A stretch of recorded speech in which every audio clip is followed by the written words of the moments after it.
Viewers, জিপিফাই router হচ্ছে একটি 4G LTE single ব্যান্ডউইথের network.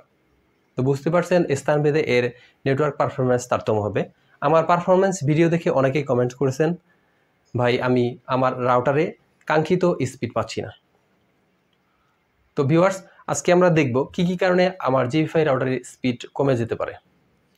প্রথমে আসি, আপনার বাসায় যখন জিপিফাই রাউটারের সার্ভিস প্রোভাইডার বাসার পেরিমিটার চেক করবেন, তখন আপনি তার মোবাইল স্ক্রিন থেকে দেখে নেবেন প্যারামিটার চেকিং পারফেক্ট আছে কিনা। দ্বিতীয়ত, জিপিফাই রাউটারটি যে জায়গায় রাখবেন, ব্রডব্যান্ডের যে ওয়াইফাই রাউটারটি রয়েছে সেই রাউটারটি অবশ্যই নিরাপদ দূরত্বে অথবা নির্দিষ্ট দূরত্বে সরিয়ে রাখবেন।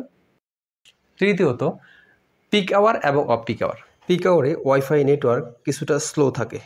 চতুর্থত, আপনার জিপিফাই রাউটারটি যেখানে রাখবেন সেখানে ক্রেডিট কার্ড বা মাইক্রোচিপ আছে এ ধরনের কোনো যন্ত্রাংশ বা হোম অ্যাপ্লায়েন্সের এমন কোনো কিছু যেটা মাইক্রোওয়েভ তরঙ্গ সৃষ্টি করে, এইসব যন্ত্রাংশ থেকে অবশ্যই আপনার রাউটারটিকে দূরে রাখতে হবে।